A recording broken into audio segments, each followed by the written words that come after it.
방언 중단론이란 무엇인가? 방언이 중단되었다고 주장하는 것을 방언 중단론이라죠. 계속된다고 주장하는 것은 방언 지속론이라겠죠.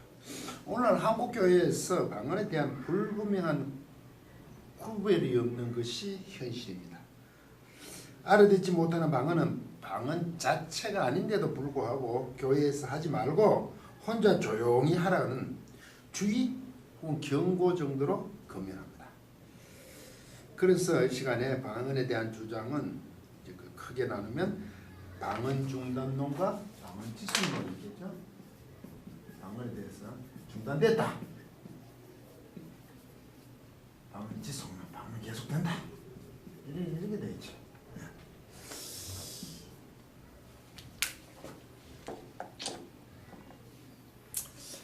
알아듣지 못한 방언이 과연 방언인가? 제가 알아듣지 못하는 방언은 홍아리 뿌립니다 하고 강의 영상을 올려놨습니다. 그래서 이 부분 알아듣지 못하는 방언은 방언 자체가 아니다 하는 부분은 계속 중복됩니다. 먼저 고린도전서 14장 2절에 방언 14절에 나온 그 내용이 방언의 정의인가? 근데 그 14장 2절은 왜냐하면 연결되어 있거든요. 왜냐하면 1절이 있고 왜냐하면이 있으면 이유가 있기 때문에 1절과 2절은 1절의 종속이죠. 이유를 밝혀주잖아요. 1절에 있어요.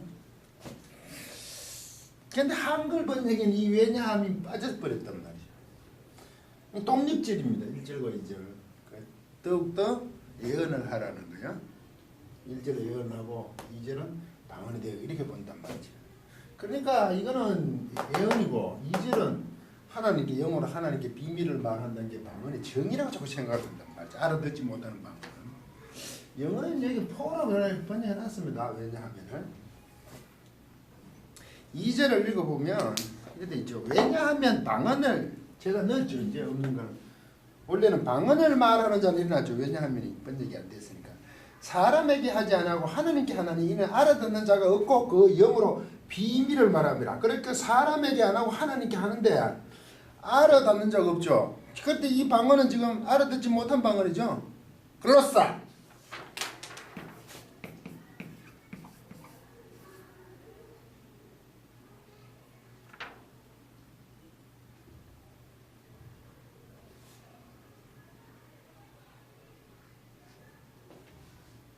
이게 글로사가 알아듣지 못하는 비밀을 말하지. 근데 영어로 그 영에게 영어로 비밀을 하나님께 말한다. 지금 못 알아듣는데 그죠? 그런데 왜냐하면 방언을 말한 자는 사람에게 하지 않고 하나님께 하는 이는 알아듣는 자가 없고 그 영어로 비밀을 말함이기 때문입니다. 왜? 그러니까 1절 더욱더 예언하기로 하라. 왜냐하면 이러니까 예언하라 그러죠. 만약에 1절과 지금 서로 안 맞아요. 1절과 2절은 원문대로 하면 만약에 2절에 방언의 정의라면 1절에 특별히 예언하라 하지 말고 더욱더 방언을 해라고 얘기를 하면 맞죠. 왜 이러니까 2절 왜냐하면 비밀을 하나님께 말하니까 영어로 비밀을 알아듣는 줄 말하니까 더욱더 방언해라. 이게 맞다. 그럼 이거는 이게 아니라는 얘기지. 왜? 그러니까 더욱더 예언을 하라는 거 아닙니까? 그래서 2절은 방언의 정의가 아니라고. 근데 자꾸 알아듣지 못하는 방언은 그 영어로 비밀을 하나님께 말한다고 얘기를 한단 말이죠. 알아듣지 못한 방언은 하나님한테 비밀로 비밀스럽게 이 비밀을 또 미스터리 오늘 비밀스럽게 한다는 거지. 이게 무슨 복음이라고 미치겠습니다. 자꾸 그렇게 얘기한다고 자기 말의 어떤 유기라고 주장하는 것은 성경 복음과 전혀 맞지 않습니다. 아울러 이 방언이라고 표현했는데 글로사 이게 방언이라고 그 지금 내용 뒤에 보면 이게 지금 방언 사도 바울은 구분하지 않아. 그냥 글로사야. 그러놓고 내용을 보면 이제 못 알아듣는 거지. 방언이라 하놓고 못 알아듣는 방언을 얘기하죠. 4절 방언을 말하는 자는 자기 덕을 세우고 예언하는 자는 교회의 덕을 세우나니 자기 덕을 세운다죠. 이게 참 무서운 건데. 헤어톤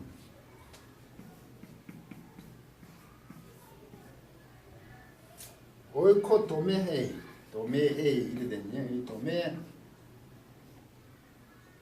도매오입니다.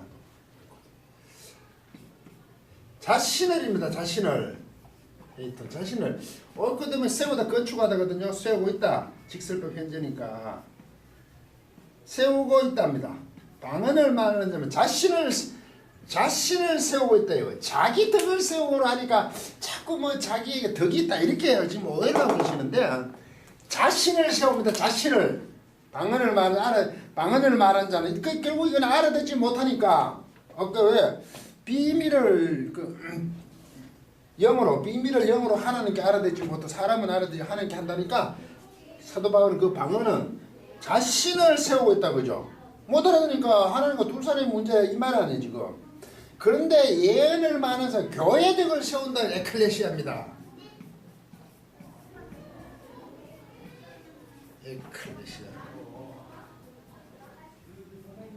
교회를 알아듣지 못하는 방언은 자신을 세우고 있고 예언은 교회를 세우고 있어요. 그러면 이게 방언이 아니라는 거죠. 참 은사가 아니라는 거죠.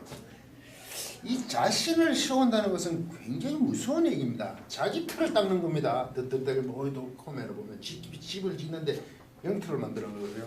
자신의 영토를 확장시키는 거예요. 교회 안에서. 이단들이지. 누구를 교회를 확장시켜야죠. 영토를 넓혀야 되는 거 아닙니까? 그러면 이것은 은사가 아니라는 얘기죠. 알아듣지 못하는 방언은 왜냐하면 이건 은사가 아니랍니다. 7절 8절 봅시다. 혹 저나 금은과 같이 생명 없는 것이 소리를 낼 때 그 음의 분별을 내지 아니하면 저 부는 것인지 금은 못하는 것이 어찌 알게 되리요. 8절 만일 라펠이 불면치 못하는 소리를 내면 누가 전쟁을 예비하리로. 저 필이죠. 저나 금은과 음의 분별을 내지 못하고 그 부는 것이 금은 못하는 것 그게 부는 것인지 저 피리를 부는 것인지 금은을 타는 것이 알지 못하면 또는 나팔이 분명한 소리를 내지 못하면 누가 전쟁을 준비하겠느냐. 분명하지 않으면 알아듣지 못하면 소용이 없다. 지금 같은 맥락을 얘기하죠. 2절 비밀로 사람에게 하나님께 비밀 영어로 비밀을 하나님께 말한다는 건 틀렸다는 거지. 두 번째, 자기 신을 세우잖아. 자기 틀을 넓히고 있잖아. 이거는 은사가 아니라는 얘기죠. 교회를 세우. 지금 여기도 소리가 분명하지 않으면 그게 무슨 소용이 있냐. 그게 방언이 아니라는 얘기죠. 계속 설명합니다. 또 14절, 15절까지 갑니다. 아주 사도 바울은 점잖게 길게 나갑니다. 두 개를 대조하면서 너희들이 그 알아듣지 못한 방언이라고 자꾸 하지. 그게 아니다 하지 않고 계속 설명합니다. 점잖게. 이걸 대조하면서 하는데 이게 또 대조했다는 게 어떤 사람이 답답습니다. 내가 만일 14절 방언으로 기도하면 나의 영이 기도하거니와 나의 마음은 열매를 맺지 못해. 이때 알아듣지 못하는 방언이 나의 만일 방언으로 기도하면 알아듣지 못한 방언으로 기도하면 나의 영이 기도한다는 거죠. 영. 푸념은 영. 열매가 없다잖아. 영어로만. 아까 영어로 비밀을 하나님께 알아듣지 사람에게 하나님께 하는 그 영어로만 계속하면 열매가 없다잖아요. 아니다는 거 아닙니까? 열매 없으면 무슨 소용이 있냐는 얘기 아닙니까? 이때 영. 그런데 누스 이거는요 마음으로 번역된 이성입니다. 이성입니다. 이해를 이성. 이해한다. 이성 우리가 갖고 있는 거. 영이라면 좀 개념이 다르죠. 우리 영 이게 육은 아닌데 이성 갖고 있는 정신적 멘탈 열매를 못하니까 알아듣지 못하니다. 그러면 어찌할꼬 싶거든. 내가 영어로 기도하고 또한 마음으로 기도하고 사도 바울 둘 다 한다 이거지. 내가 영어로 참여하고 또 마음으로 참여하리니 두 개로 나오죠. 이 말은 무슨 얘기야? 방언으로 기도하면 나의 영이 기도하고 나의 마음 열매를 맺지 못한다. 아니다. 이 말은 2절에 있는 영어로 하나님께 비밀을 말한다는 것과 정의가 같은 것으로 뒷받침하고 있죠. 영으로만 아니라 이거죠. 열매를 맺지 못해요. 그래서 사도 바울은 나는 영과 마음으로 기도하고 찬미한다. 무슨 얘기죠? 영어로 알아듣지 못한다고 얘기하는 거 비밀을 한다는 영도 있지만 마음도 있다. 알고 있다 이거죠. 하나님께 한다면 이거 두 개를 같이 한다 이거죠. 영과 마음을 구분할 수 없잖아요. 그런데 왜 영어로 자꾸 한다 그래요? 알아듣지 못한 거로 자꾸 한다 그래요. 알아듣지 못해도 괜찮다는 식이잖아요. 어떻게 사람이 영과 마음을 구분하냐. 나는 이걸 두 개 같이 기도하고 찬미하는데 너희들이 어떻게 이 사람이 영과 마음이 구분되냐 이거지. 대체 너희들이 사람이냐? 너희들 정말 대단하다 하고 꾸짖는 겁니다. 이걸 또 보고 또 알아듣지 못한 마음으로 영으로 기도하는데 열매가 없다고 하는데도 예언과 방언을 언급할 때 이제 대조하면서 예언을 하라 이거죠.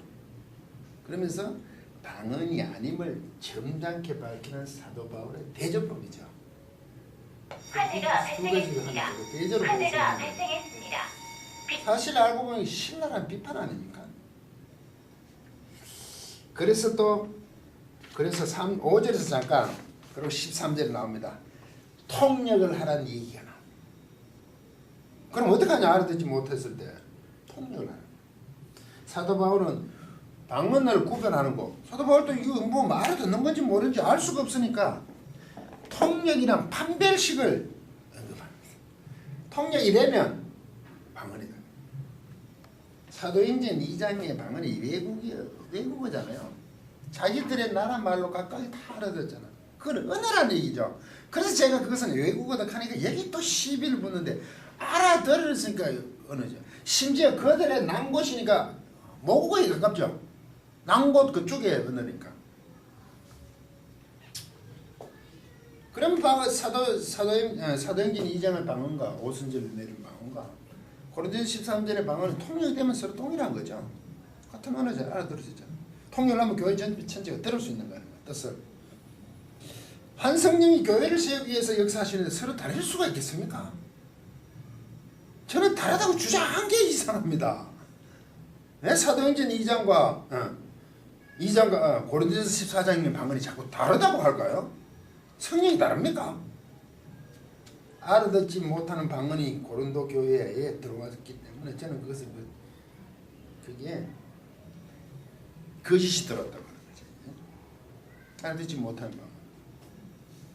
서로 다른 주장들을 할 때 우리는 어떻게 해야 할까요? 그냥 자신의 생각 그 주장이 맞는 것이다. 성경적이다. 앵무새처럼 그래 이해해야 합니까?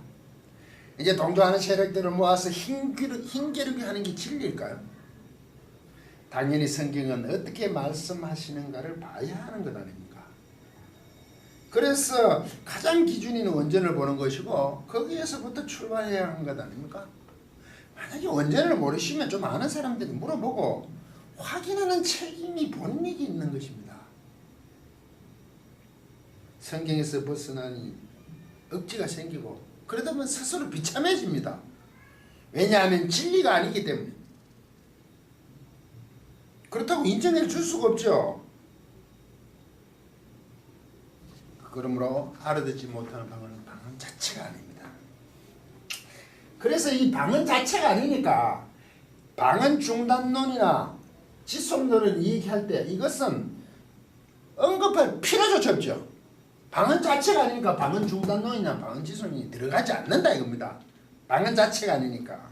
그래서 통상 방언 중단론을 말할 때 알아듣지 못한 것도 중단론에 넣어서 편의상 그렇게 하죠. 왜? 방언이 중단됐다 하니까 알아듣지 못한 것도 중단됐고 통역되는 것도 중단됐다. 이렇게 했는데 실제적으로 방언 중단론을 하면 알아듣지 못한 방언은 방언 자체가 아니기 때문에 이게 들어가지도 않습니다.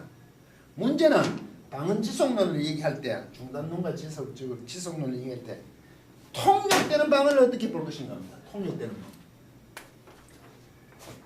통역되는 방언. 통역하라 그랬잖아요. 외국어 알아듣는 방. 고린도교에서는 분명히 통역된 방언이 있었죠. 이제 성경 신학적으로 보면 성경이 기록되어 있잖아요. 사도행전 2장과 고린도전 14장. 이것을 오늘날 어떻게 볼 것이냐? 지속되었는지 중단되었는지 이제 봐야 될 거예요. 통역되는 방언, 외국어 방언이 그때 중단이냐 지속이냐 따져봐야 된다 이 말이죠. 이 문제는 역사신학, 즉 교회사적으로 접근해야 합니다. 그때 초대교회는 있었는데 그 이후 어떻게 됐냐 봐야 된다 이거죠. 그런데 초대교회 이후 성경이 완성되었어요. 그리고 통역된 방언이 있겠느냐 하는 문제죠. 그때는 성경이 완성되지 않았죠. 왜? 하나님이 일을 말하는 게 방언이니까. 그게 통역되면 하나님 일이니까 그게 곧 성경 말씀 아니냐는 거죠. 여러분 초대교회 이후에 교회 역사 성경이 완성되고 나서 어떤 방언에 대한 통역된 방언에 대한 기록을 보셨습니까? 그 기록이 만약에 있다면 언제적인 기록인가요? 역사신학적으로 교회사적으로 봐도 이 통역된 방언이 없는 것이 정설로 저는 봅니다. 왜? 성경이 완성되는데 하나님의 큰 일을 말하는 하나님의 위대하심을 말하는 것인데 그 성경이 완성이 되었는데 그것도 더 주면 이상한 복음서가 더 갖다 붙어야 되겠네. 추가돼야 되겠네. 필요 없지 않습니까? 그래서 사도 바울은 자꾸 예언이라는 것을 전보듯이 미래를 말하게 예언이라는 게 하나님 말씀, 성경 말씀입니다. 자꾸 예언을 한다니까 자꾸 누가 뭘 아는 걸 생각하는데 그거는 국어사전에 나오는 책이고요. 오늘날 방언이 통역되는 걸 보셨습니까? 만약에 알아듣지 못한 방언을 자꾸 찾으면 언젠가 통역되면 어떻게 할 것이냐 이렇게 얘기하죠. 통역을 찾으면 어떻게 할 것이냐 그렇게 방언할 수도 있잖아요. 근데 방언을 은사로 주셨으면 통역도 함께 주시지 않겠습니까? 하나님께서 통역은 꽁꽁 숨겨 놓으신 겁니까? 나 잡아봐라 하시는 거예요. 무슨 엄마 찾아 산말 일도 아니고 고약한 하나님으로 만들지 마시기 바랍니다. 성령님을 조롱하지 마십시오. 함께 주십니다. 둘째, 알아듣지 못한 방언의 지구상에 아직도 밝혀지지 않는 언어가 있으면 어떻게 할 것인가 방문할 수 있죠. 알아듣지 못한다고 오늘날 밝혀지지 않는 언어가 있을 거 아닙니까? 그렇다고 그게 방언이 아니라고 하면 안 되지 않냐? 그렇게 하죠. 그러면 그 종족에게 선교사로 가야 합니다. 하나님의 큰 일을 그들에게 선포해야 하기 때문이죠. 만약에 선교사로 간다고 해도 지금부터 연습하는 겁니까? 방언이 연습하는 문제가 아니지 않습니까? 만약 선교사로 밝혀지지 않은 언어를 가진 종족에게 간다면 그 현장에서 그 종족의 언어로 방언을 주실 것입니다. 그렇지 않습니까? 또 자신이 하고 있는 알아듣지 못한 방언의 통역을 기다리고 계십니까? 그런데 찾으셨습니까? 얼마나 오랫동안 찾았습니까?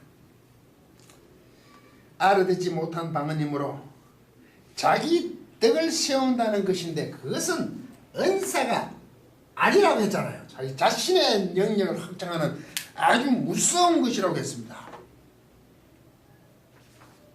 그런데 자기 덕을 세우니까 자기 유익이 있다고요?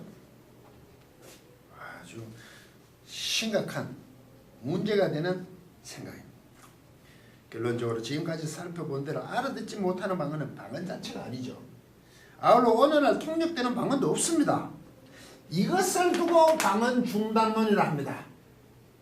없잖아요. 지금 알아듣지 못하는 방언 자체가 아니고 통역된 방언이 지금 없잖아요. 성경이 완성되었는데 하나님의 말씀으로 그것도 별도로 더 준다면 그것도 이상하네요. 정경론을 위협하는 거죠. 그런데 이 방언 중단론을 얘기할 때 알아듣지 못하는 방언을 주장한 자들이 은근슬쩍 은사 중단론으로 몰아붙입니다. 방언이 은사니까 은사 중단론을 슬쩍 들고 나옵니다. 옆에서. 그래서 은사가 중단되었냐? 안 되지. 그럼 방언이 중단 안 됐네. 이렇게 간다 이거죠. 참 교묘하죠. 교활한 수법을 사용하기도 하죠. 이게 은사 중단론에 대해서 지식이 없으면 그럴 수 있네. 어떻게 은사가 중단되지? 은사가 중단되지 않잖아. 그럼 방언이 중단 안 되겠네. 이런 결과로 솔깃하게 만들어낸 말입니다. 분명히 해야 합니다. 은사 중단론이란 오늘날 내용과 말씀이잖아요. 방언도 통역되면 말씀이잖아요. 이것이 중단됐다는 겁니다. 은사. 다른 은사는 있죠. 한정해서 얘기하는 겁니다. 그래서 저는 은사 중단론을 인정하지 않습니다. 은사는 계속되어야 합니다. 글을 올렸습니다. 은사는 계속되어야 되죠. 그 속에 들은 내용과 방언이 중단됐다는 거죠. 당연히 교회를 세움에 있어서 하나님 은혜로 주신 은사가 없으면 그것은 교회를 세움이 불가능합니다. 하나님의 선물 없이 사람을 세울 수 없다는 얘기죠. 은사 지속론을 말할 때 애언과 방언 중단론을 함께 이렇게 말을 해서 구분해 주어야 되는 거예요. 그리고 교회를 세우는 데 있어서 하나님의 컨디는 성경에 모두 기록되어 있어. 그런데도 계속 방언을 주장하신다면 하나님 말씀인 성경을 무시하는 것이고 정경론을 위협합니다. 아주 무서운 행위입니다. 끝까지 강의를 들어주셔서 고맙습니다.